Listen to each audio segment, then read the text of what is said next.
Maybe we should, just talk about something nonchalant while we wait. Nah. Okay. Welcome everyone to the Toku Portal podcast. It's me, Zero, here with.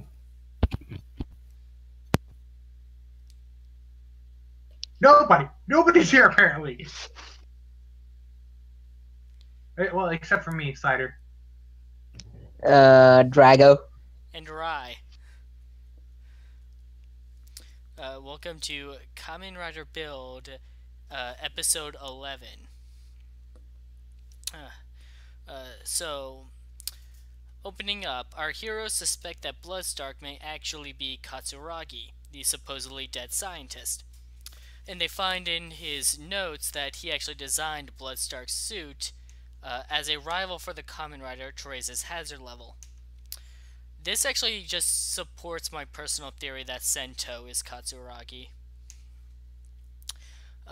Sento only has one of his full bottles left that wasn't stolen, the lock bottle. And then Banjo still has the dragon bottle, so conveniently he has a best match. Sento could use them, but he had trouble the last time. He also suggests that Banjo could henshin, based on what Bloodstark said last episode about Banjo finally reaching hazard level 3, the minimum required. So if you didn't know before, this episode is pretty much setting him up for his first henshin.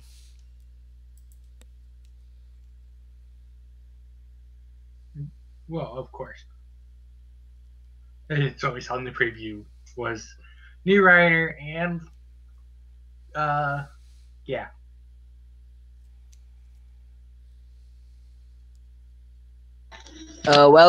Yeah, that actually, yeah, Sendo being Bloodstark and Sento being Katsuragi makes a lot of sense right now. But also the fact that I was really excited for this episode when the trailer came out, and Lock Dragon looks really cool. Key Dragon, sorry. Lock Dragon makes more sense since he's made using the log full bottle, but whatever, Bandai. I mean, Bandai is always kind of terrible at naming stuff, but what are you gonna do? As for, I don't know. I mean, like they've done a good enough job setting everything up, and like, as for like, oh no, it's convenient that it didn't take everything. I'm like, yeah, like everything that like the Smash do, they kind of just do whatever the plot demands. Like they don't really have any menace or presence. Like why are they still smashing up the place? I mean, like they could declare war anytime. Like Faust doesn't need to do anything. They already kind of won, so like why are they doing anything?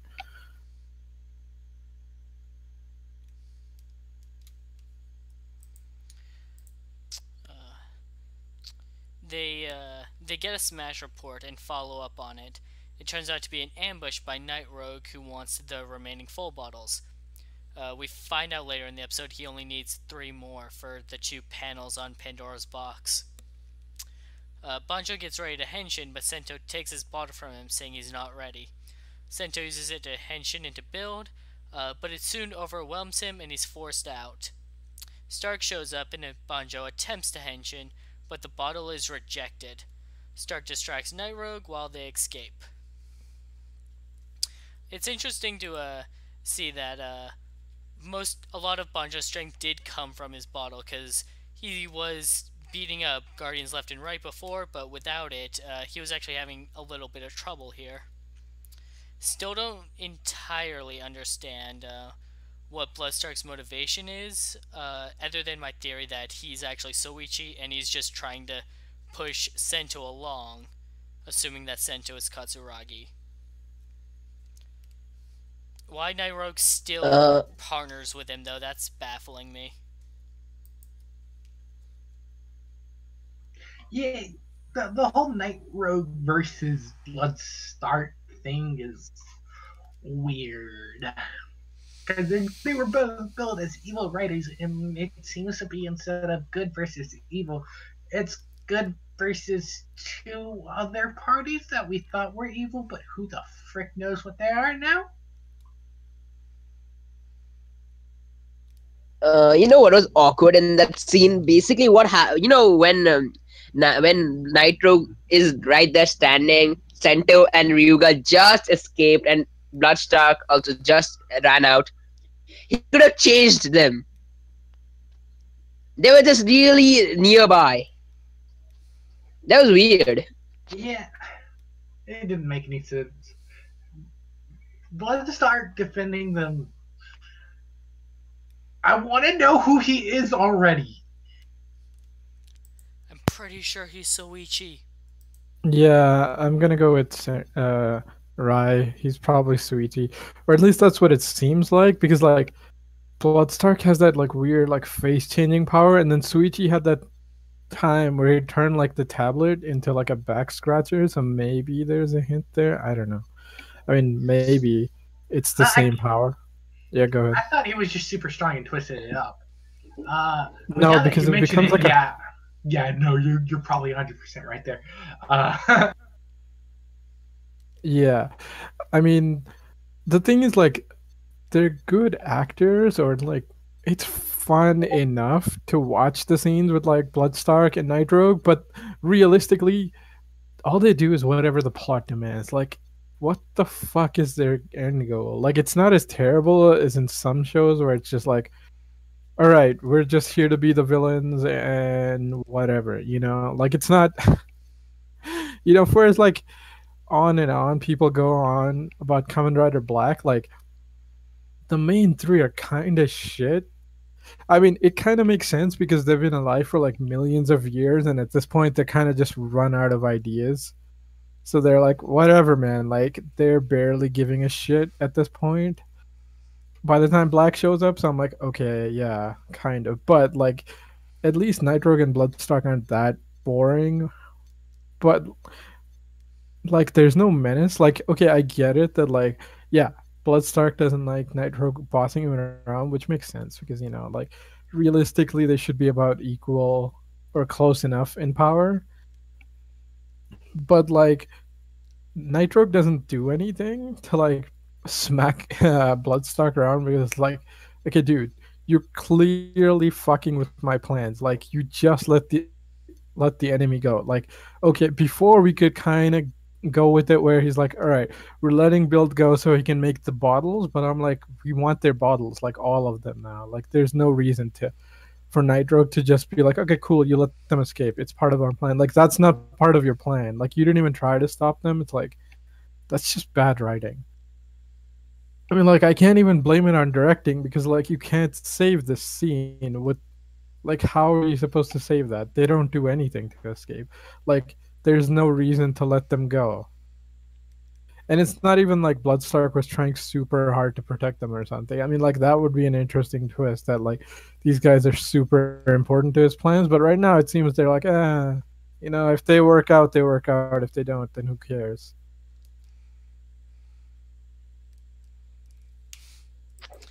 I was gonna say something, but the idea just ran out of my head. I forgot. Good job. Yeah, so you make a good point about like the direction of that scene. Not very well executed.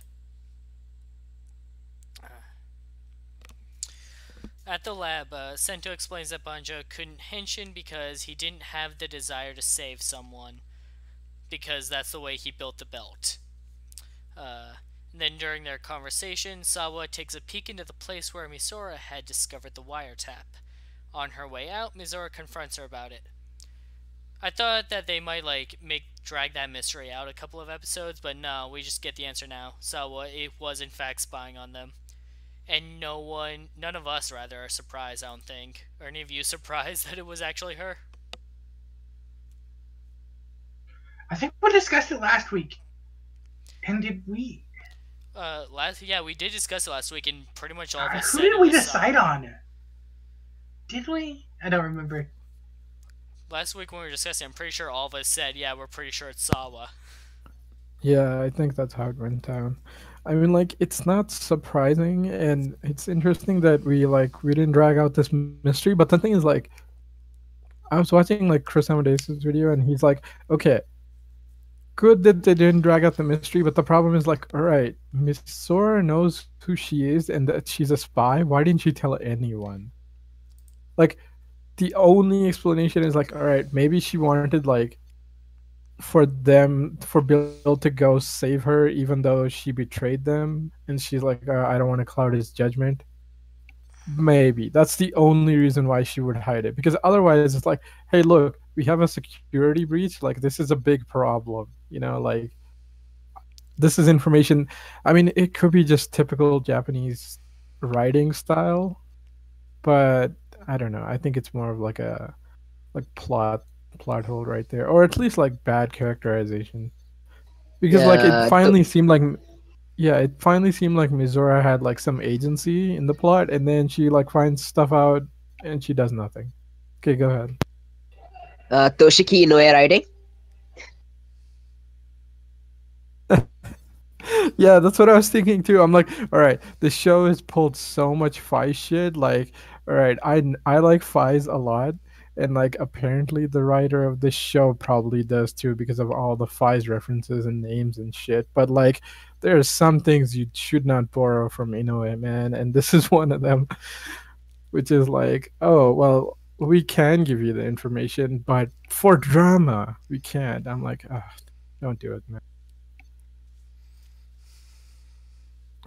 And the weird thing is, like, the show hasn't done anything this stupid before, or like, I mean, it's not terrible, but it's like, like, whenever somebody tries to be a smartass, like the other characters, call them out on it.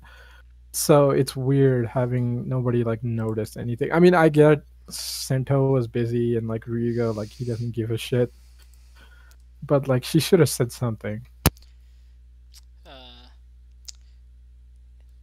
Uh, with that out of the way, then we get a nice little chat between Sento and Banjo.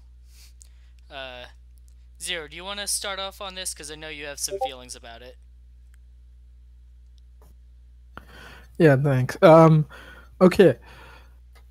So Santo's like, oh, you have to be a hero, and like you're not fighting hard enough, or it's not important enough to you for you to henshin. I'm like, what a load of fucking bullshit. Like he jumps in to save your ass like every episode.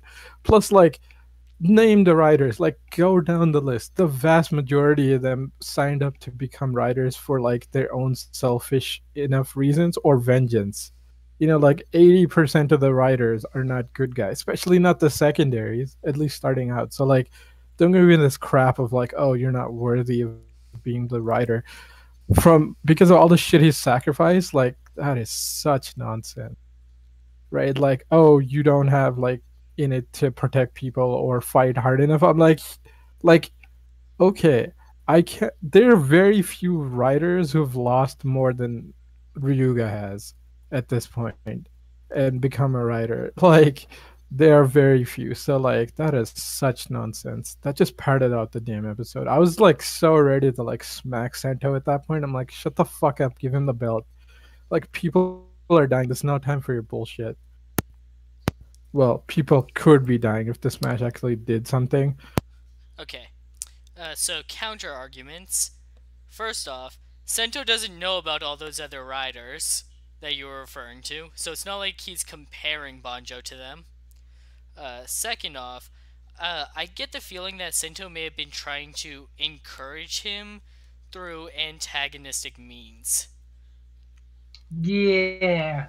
God, that seems very Sento like, is to encourage him through Like, that.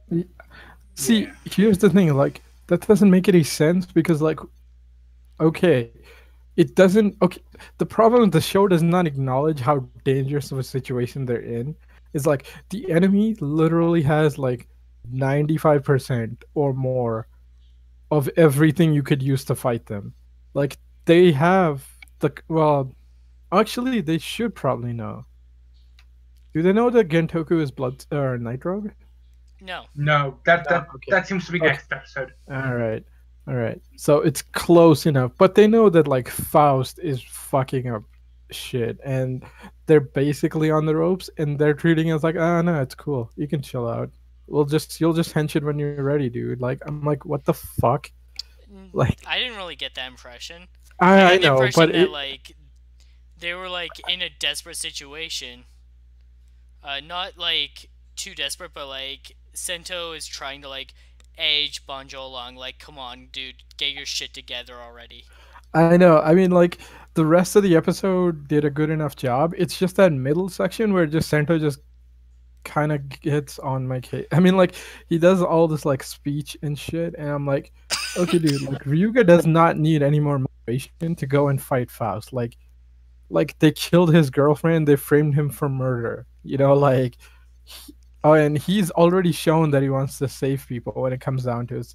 So there's no reason for this. It just seemed like padding. Like the rest of the episode's good. It's just that middle part that I didn't like. Personally, I didn't like it either. Main reason why is because I like the thing about Center speaking Banjo's thought, that was funny, but as far as Cento antagonizing like Banjo goes, yeah, look, okay. The only bad part that Cento got was he got amnesia. That guy lost his girlfriend, and also he was framed for murder. He can get arrested when he goes out of the place if he doesn't like if he doesn't manage to avoid the police. Yeah, exactly. Like they destroyed his life. Like the one person you do not need to convince to fight is like Ryuga. And I'm like, what the fuck are you doing, man? He Like, wasn't okay, convincing him to fight. He was just trying yeah, to. yeah.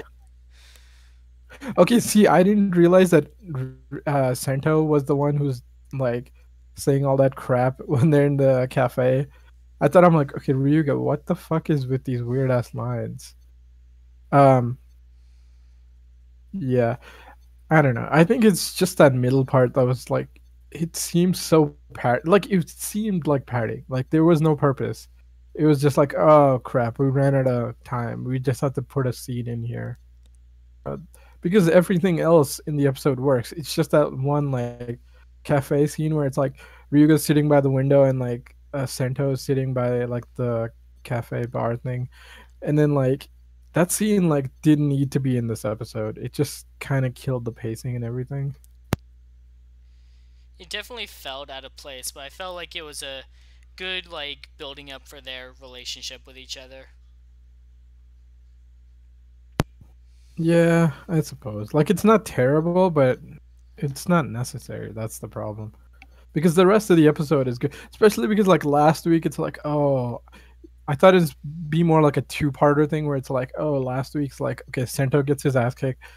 This week is like Ryuga coming in to save him. It's like it's not really that. It's like, okay, this happened, and like this episode 11 could have happened like a month later. Like it makes no difference. Like it's so almost disconnected, which is kind of sad because like it would have been great if it was like a two-parter. Yeah, I don't like two partners in Rider. It's annoying when it happens. But that was like all of Forze. I didn't I watch hate Forza, it. but Or is it remember? yeah, I mean, my thing is like if you're gonna do a two-parter, especially if you're like introducing a writer where he's like, okay, I'm coming in to save the main writer, like it made so much sense to make episode 10 and 11 be a two-parter, but no, it's just standalone. That was weird. I mean, like, I don't know what. Like, here's the thing: they need that middle scene because, like, otherwise, what else are you gonna put in there? Because they need to fill that runtime. They need like that minute or 2 minutes of screen time. But like, what else would you put? It's just like, you know, I don't know. It's just writing choices. Alright. Moving on from that middle scene. Sento receives an email from Night Rogue containing a video of Sawa being turned into a smash. Despite knowing it's a trap, he heads out to save her. He tries using his dragon form again, but still can't maintain it. Banjo shows up and Sento tosses him the bottles. Banjo had visited Kasumi's grave and found a letter she wrote to him. Motivated by the letter, Banjo henshins into Kamen Rider Cross Z.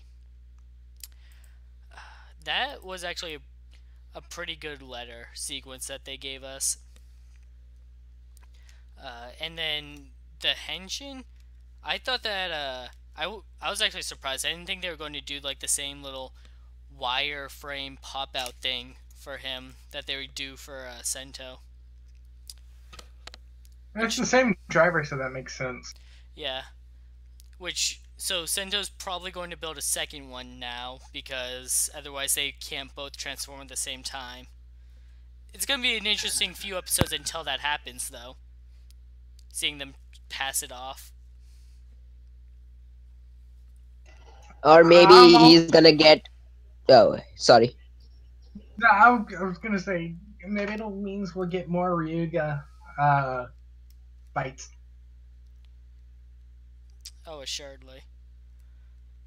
I thought this was a great secondary rider introduction. He had a great first fight here. What do you guys think?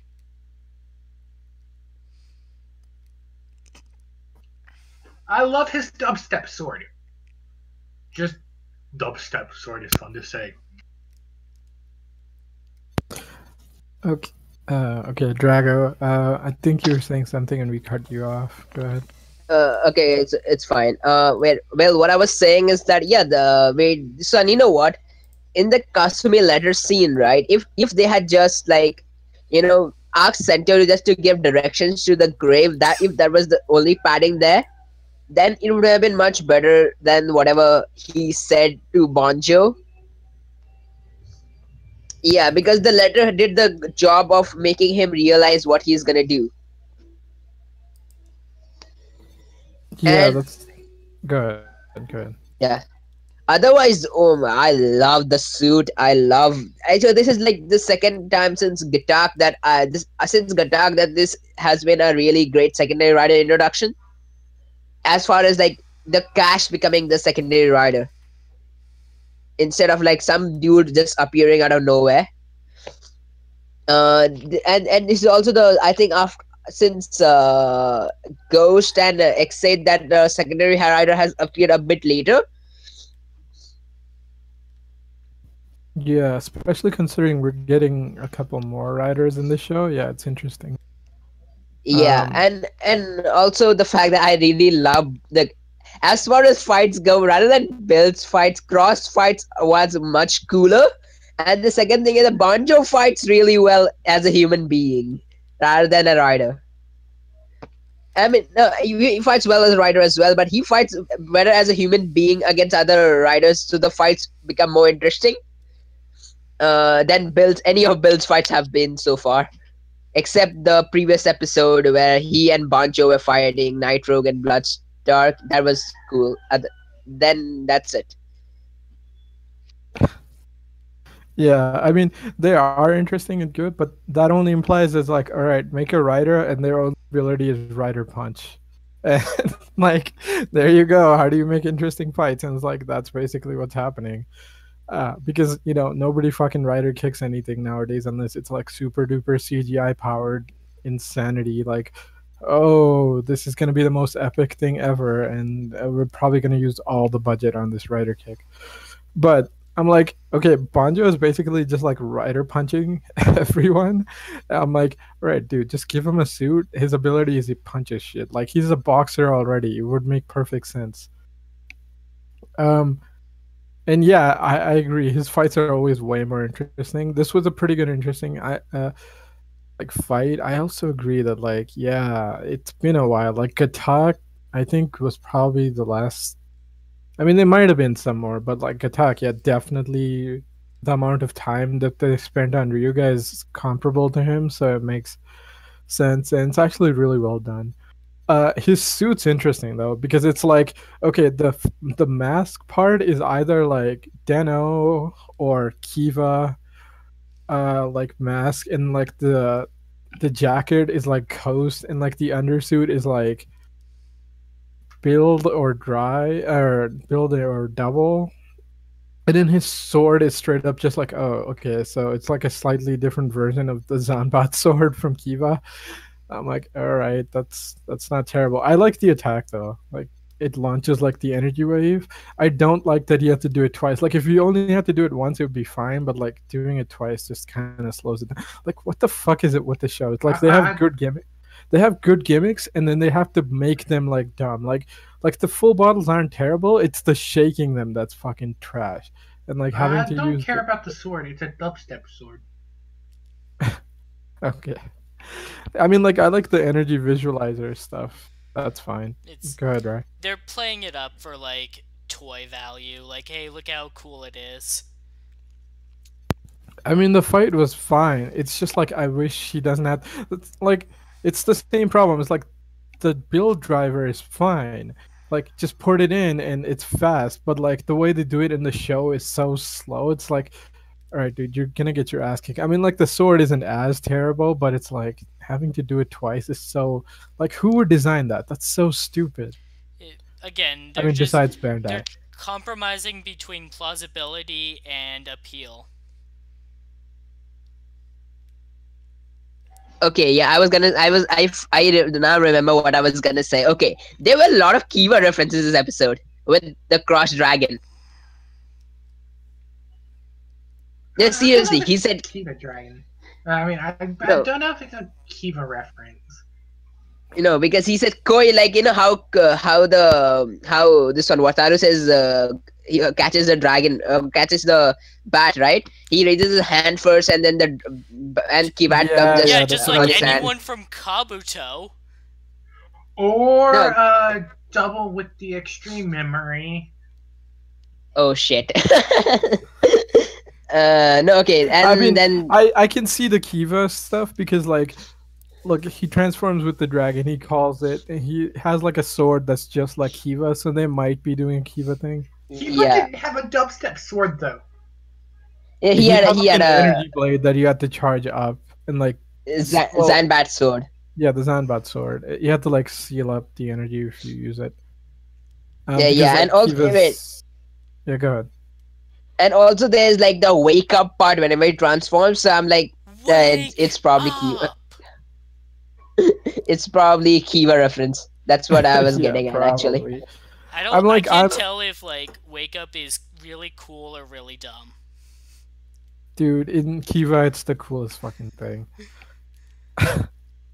I mean, like, okay, Kiva's original kick is probably like way cooler than anything else.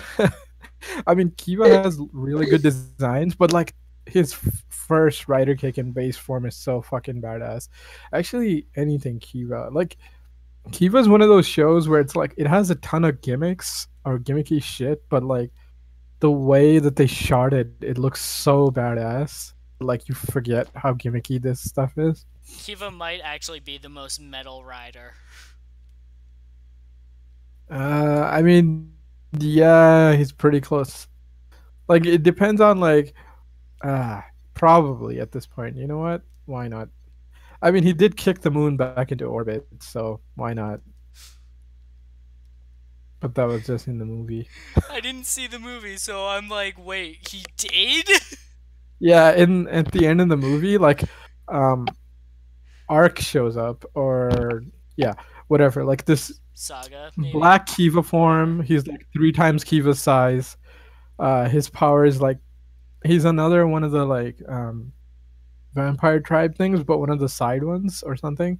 So his power, like his clan, like hid like most of their power on the moon. So like he can call it, and it just comes to the moon, and then like he rider kicks it, which basically I guess like forces the moon down or something. Anyway, something happens and the moon starts like Majora's Mask style crashing onto the earth, and like Kiva like uses his full power, which means like going Emperor form, Phoenix fusing with the dragon, and becoming like a like Ultraman style size Kiva. And then Rider kicking Arc back into the moon, and then kicking the moon back into orbit.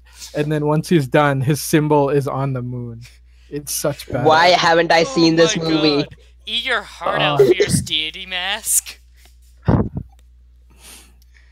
It's Kiva's movie, man. It's fucking great. God, I need to I go mean, back and the watch thing that is like movie. it's clearly an alternate universe because like Nago's there, but he's not the same Nago from Kiva. He's like a different character.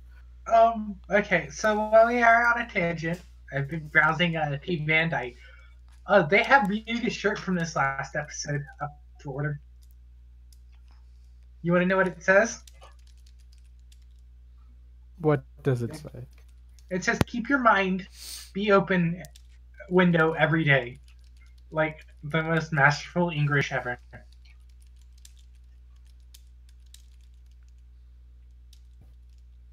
That is pretty funny. Um, like at this point, you'd think they would get somebody who could actually speak English, but like I don't know. Half the time, I think they're just intentionally doing it just to troll people. Yeah. All right, let's get back on track, Rye. Well, any more about Kamen Rider Cross Z? Other than, yeah, he's really cool. Well, he looks aesthetically different from all the other riders. Bloodstark and Night Rogue aren't official riders. Okay, yeah. I mean, from all the so far pseudo riders or riders we have seen, yeah, he looks different. Yeah, I like that. He has his own unique look. Oh, guess what? We actually have a comment. Oh, really? What is it? Really? Yeah, Contavis. She's like, Cross Z's rider kick finisher is the same as Ryuki's final vent.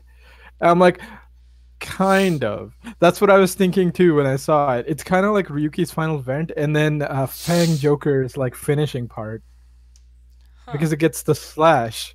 I'm gonna Because need like to he look summons, at it again. yeah, he summons the dragon like Ryuki. It goes up. I mean, it's a slight different dragon, but then the dragon boosts it. And when he like does the kick, it leaves like that slash impact that like Fang Joker's kick leaves. So yeah, that's pretty cool.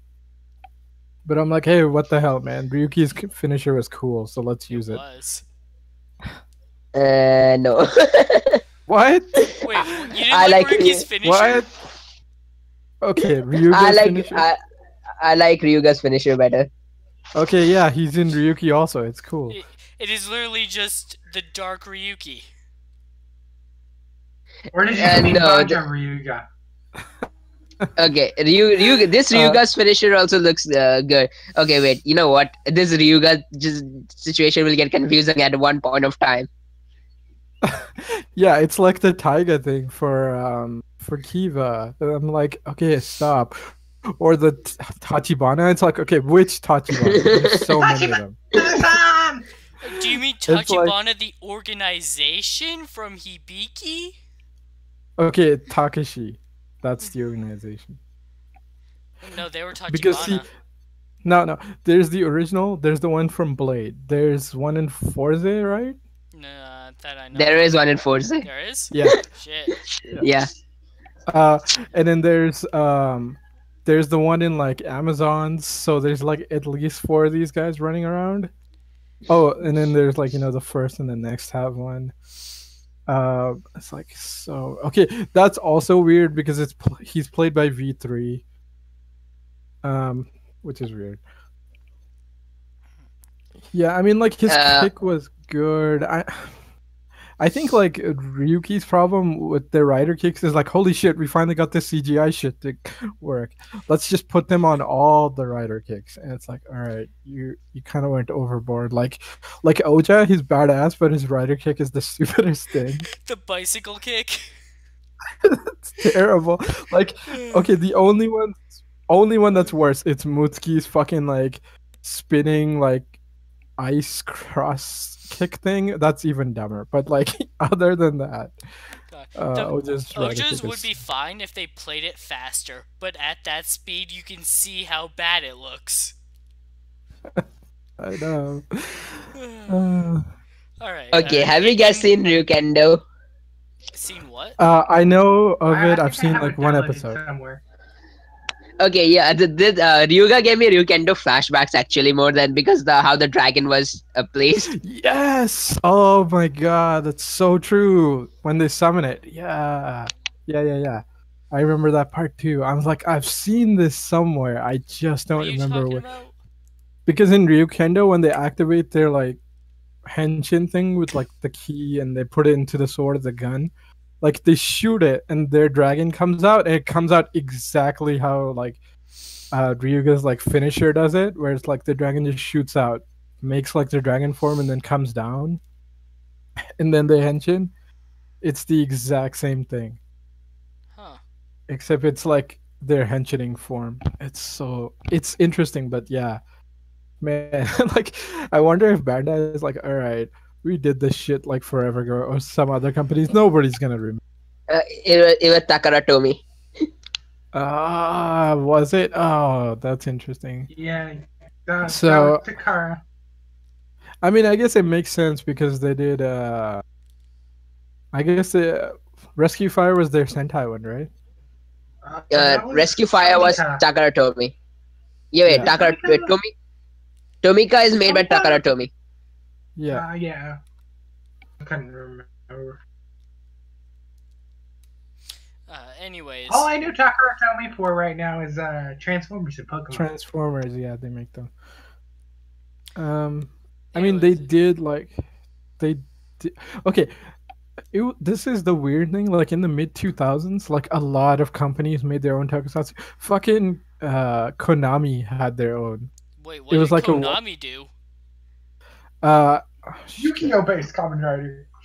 they basically had a rider show, except it had this really interesting premise. I think it was called Spectre. It had like a one episode thing. Um, it's basically like, you know how like the Fives riders, they basically like summon their belts from like a satellite, pretty much, No, they right? carry their belts with them. Oh, no, you're right, they do. Somebody else summons it. Okay, Um, summons Meteor? the belt. You're What? trying to think of Meteor, Meteor but still carried not. his with him. It had to be activated by satellite. Oh, I think Pfizer's like red form has the Yeah, satellite thing. that Anyway, has a satellite like activate it. yeah.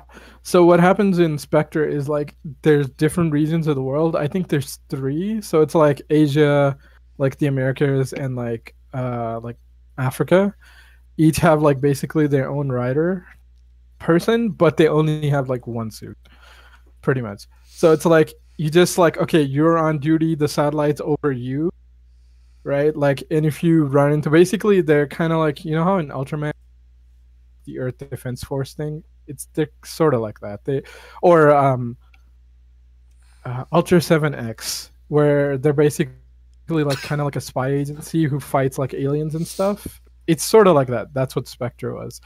And so when they want a henshin, they just like tell the satellite, okay, satellite's over your head, so this is your time to work, and then like you contact it and it like sends down the suit like onto the person.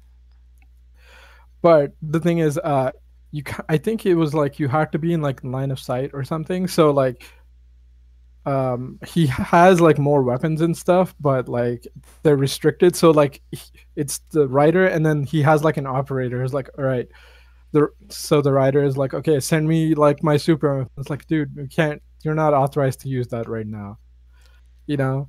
Or it's like the hero only needs it. I love his line. It's something like the hero only needs like his finish at the end or something. It's like, that's why I'm not sending it to you. I mean, he does send it to him Sounds at like the some end. Akiba Ranger shit right there. Yeah. It's kind of like tongue in cheek. But like, you know how like in Sentai they have like their mega cannon for their finisher. Like, imagine that, except it comes down on top of you. So like, it's kind of like this Kind of like cannon that like Zolda's like big shoulder cannons. I guess. Yeah, kinda. Except like it's on your chest also. So like you hold off on it and it like just fires. But that's like his like main finisher giant cannon thing. He also has like two like almost lightsaber type things, except they're smaller. And that's basically his primary weapon. They're kind of like half lightsaber things. It's an interesting show. It's kind of like half Dance meets Kamen Rider Fives. I mean, it's not a show. It's like a 30-minute thing. It's pretty interesting though. That into a show. It didn't go anywhere. I mean, they did make the figure. I think it's fucking hard as hell to find though. It's really interesting. Uh, I mean, like, okay, Build is okay. Like, this episode was okay, Drago, but like, it's not so interesting that we can't introduce other tokusatsu shows. Like, because think about it, like, unless you know that like Taka Tomy fucking made like their own Sentai show or their own Rider show or fucking Konami made one, like, you would never know these shows existed, right? Yeah. It's true. You know what? Out of those all those tokusatsu that used to be on around 2000s, Garo is the only one that survived. Dude, Garo only survived because it had movies. Movies, yeah. Yeah, they literally were like, Garo okay, anime we is made really this. Okay, like that's the third continuity, right?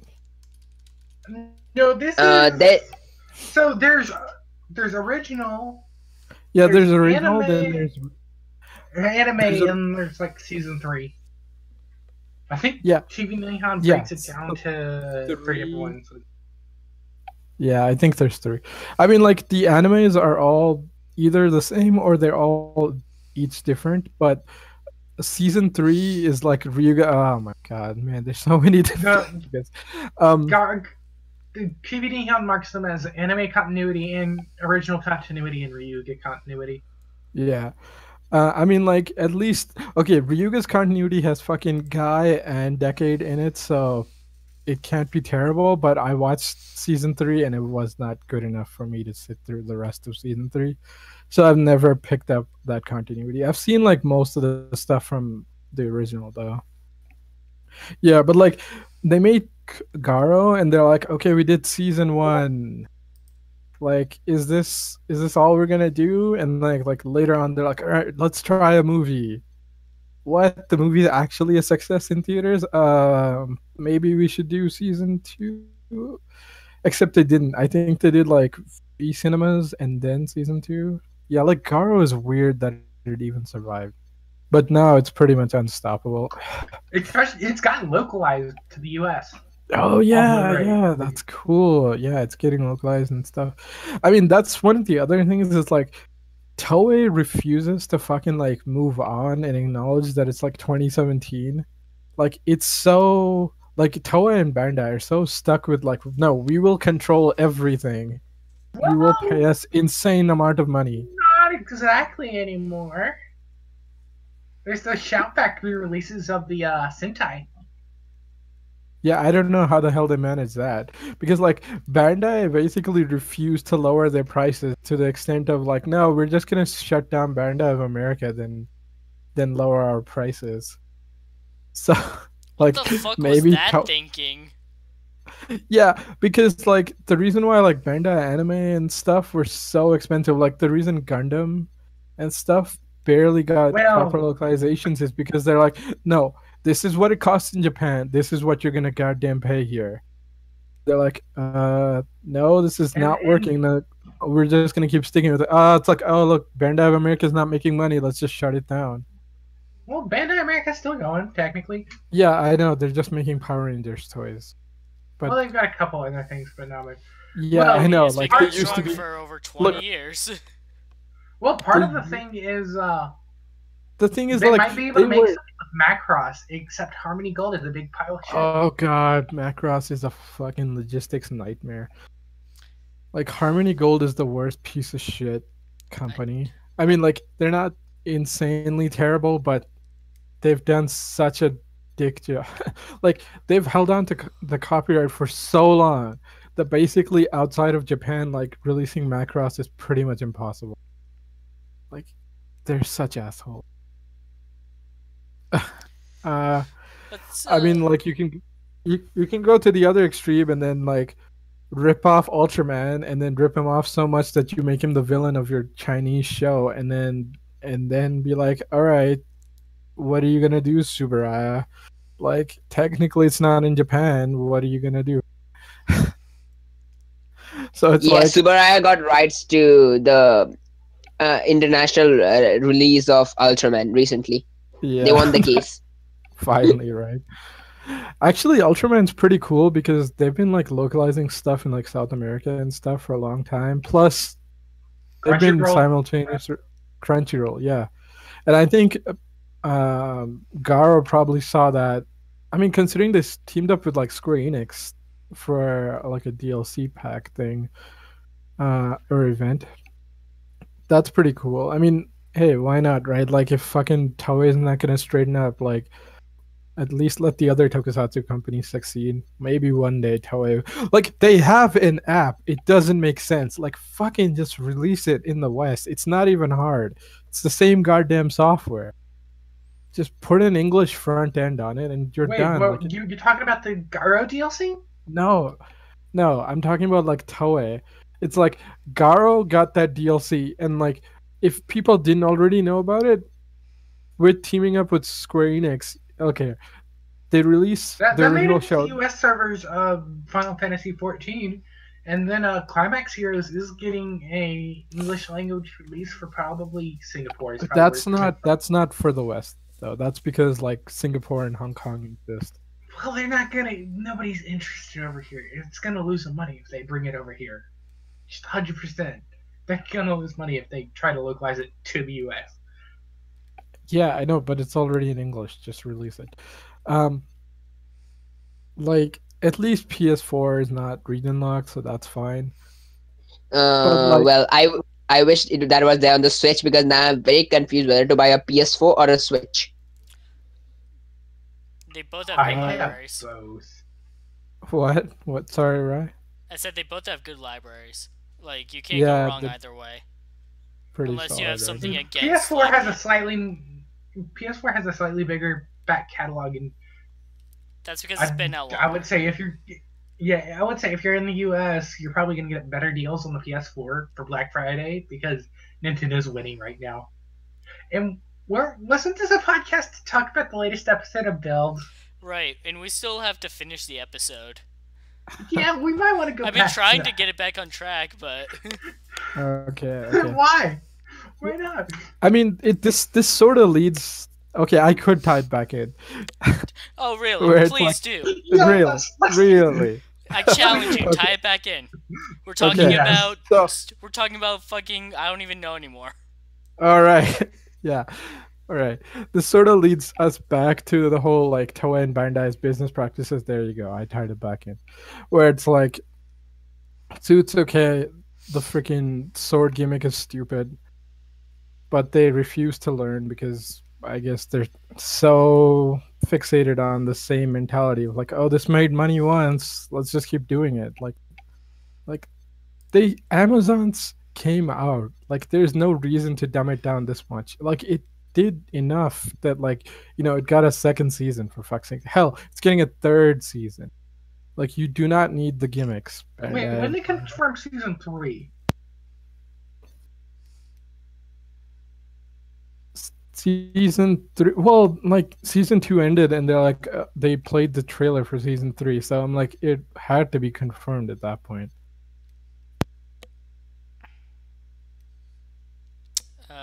Did they say when it would be happening? Probably next year. Probably, yeah, it usually takes like 2 years. All But right. then I think again- no, I think season 1 was last year. Season 2 was this year, and it never finished. So I assume just next year. No, there was a 2-year gap between both of those shows. Was there 2 years? I mean, now? like, yeah, 2015 and 2017. Yeah, so it's either coming out late next year or 2019. All right. So to finish our conversation on Kamen Rider Build, after removing the Smash components from Sawa, she still has her memory and confesses to being a spy. And honestly, I'm kind of shocked that she still has her memory. You'd think that they would want her to not remember anything so that she doesn't say anything. That's all I have to say about that scene.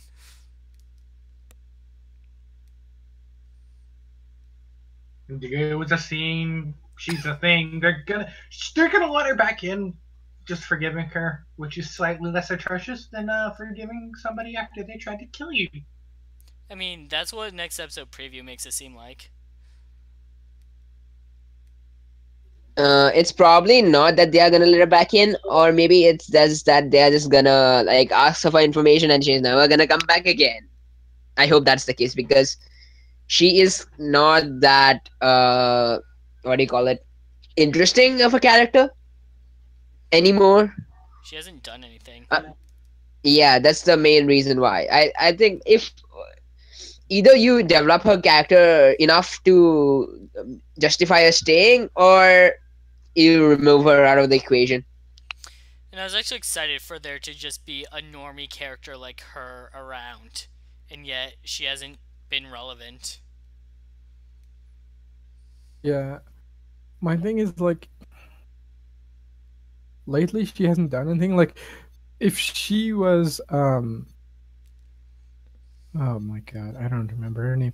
Reiko, I think, Reiko from from Ryuki. Ryuki. Yeah, okay, I was right.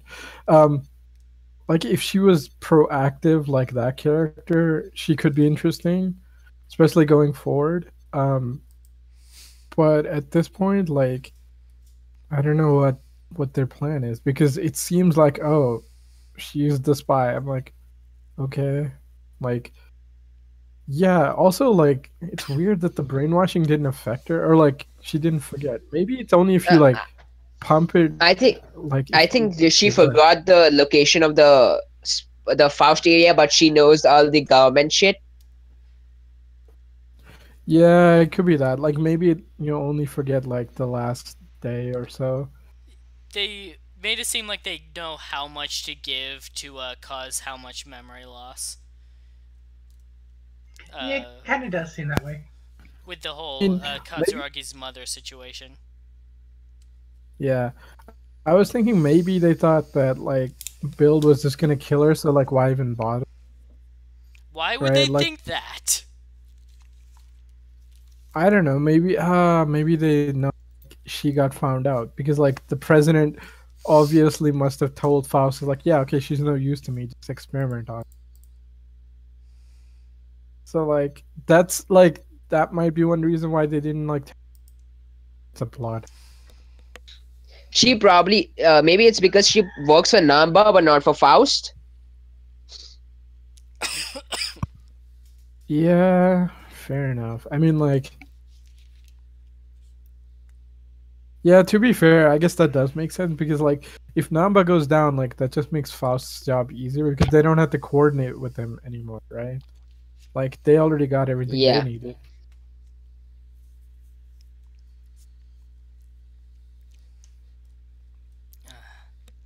Well, final thoughts on the episode? I thought this was a really good episode and a great introduction of the new rider. Personally, I thought the episode was good, but as far as introduction goes, but aside from that, there was not much in this episode.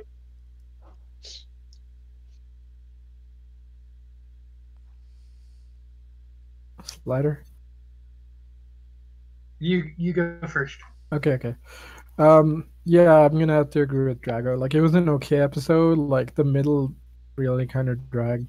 I mean, for that one scene, but like the fight was good. The suit's okay. Like it's not actually, it's above average to be honest. Lately we haven't been getting that many good suits, but for a secondary, it's actually a pretty decent suit. I thought the suit was Uh, great. yeah, Yeah, it's same here. I find it really, really good. yeah. I guess I just had to see it more. Like I wasn't super paying attention to it.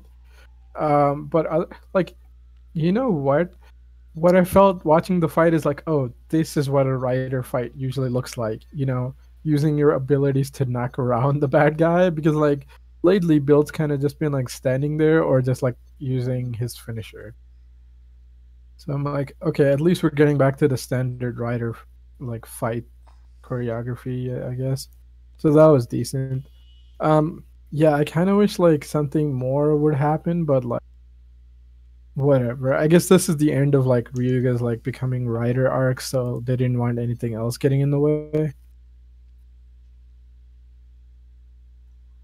So my final thoughts on the episode come down to 2 words: Dubstep sword. dubstep sword. I knew it. I knew that's what you were going to say. Dubstep sword. Okay, we have had dubstep gun and then dubstep that DJ thing of The DJ thing from uh, Gaim. Oh god. yeah, That was dubstep weird gun. and out of place. It was so weird and out of place, especially because it debuts and it kills like 20 people. Sorry, it just dehensions them on top of a skyscraper. Gaim would have been better if people actually died.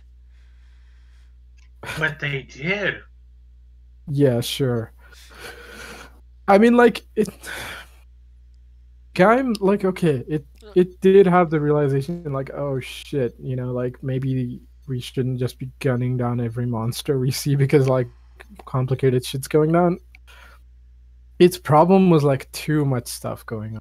Gaim, man, like just too many different ideas. Like not Kabuto, too many different ideas of like, oh crap, we can't decide which show we're making today.